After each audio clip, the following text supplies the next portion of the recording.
Non, non, ce n'est pas ô rage, non, ce n'est pas ô désespoir, ce n'est pas ô vieillesse ennemie. Ce serait peut-être même vieillesse amie, mais tout de même, il y a mes cheveux et mes mains qui me disent que c'est bientôt la fin. Bon, pour le moment, on roule vers la Beauce, réputée pour ses blés, mais c'est trop tard pour la moisson, donc on va s'occuper du glanage des patates. Les plants de pommes de terre, après le défanage, présentent des sillons et des buttes prêts pour l'arracheuse. Dès que la machine est passée, nous pouvons après glaner. Glaner, même tout le champ. Bonjour madame Duhard. Depuis ce matin, ça fait déjà 120 kilos que je ramasse tout seul.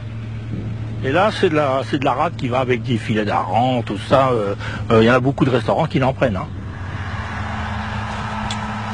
Il y en a qui sont bien contents quand la machine a dératé. Et là, il en reste beaucoup, là. Parce que le tracteur, il défonce, il patine, et puis il faut se relever la machine, il la porte par-dessus. Ça ne les arrache plus. Quand la machine patine, c'est bon pour le glaneur. Bah oui, c'est sûr. Les patrons, ils s'en foutent totalement. Hein. Du moment qu'il n'y en a plus dans les champs, lui, il ne demande que ça. Hein. Comme ça, il ne traite pas du tout.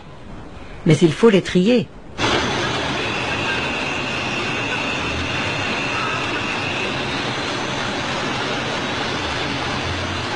Dans la grande surface, les chairs fermes sont commercialisées en barquettes de 2,5 kg, 5 kg. Et celle-là demande un gabarit bien précis, une grosseur bien précise. Alors tout ce qui est au-dessus devient du déchet pour nous. La récolte de pommes de terre équivaut environ à 4500 tonnes. Alors, en une saison, il est rejeté environ 25 tonnes de pommes de terre déchets. Et nous avons suivi le trajet de ces déchets jusque dans les champs.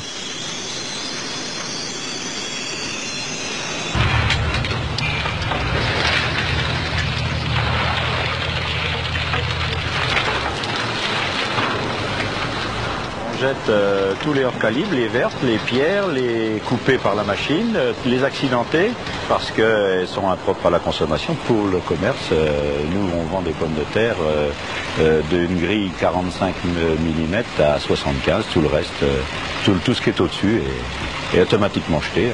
La pomme de terre, ça reste un aliment de base pour beaucoup. Et le fait qu'on rejette de grosses quantités de pommes de terre, donc le glanage a réapparu. Les gens suivent les remorques en principe, ils nous attendent au coin de la rue et ils suivent les remorques. En suivant les remorques, on n'a vu personne. Sauf au loin quelqu'un qui avait peut-être été prévenu, en tout cas pas par une annonce, car dans les villages, on n'a jamais vu d'écriteaux « Demain on jette ici, la semaine prochaine on jette là ». On sait que les patates qui sont laissées à l'air libre deviennent très vite vertes et sont dangereuses à manger. Quelquefois, ce sont des enfants qui donnent le signal. Tiens, Faboun, on a une grosse patate.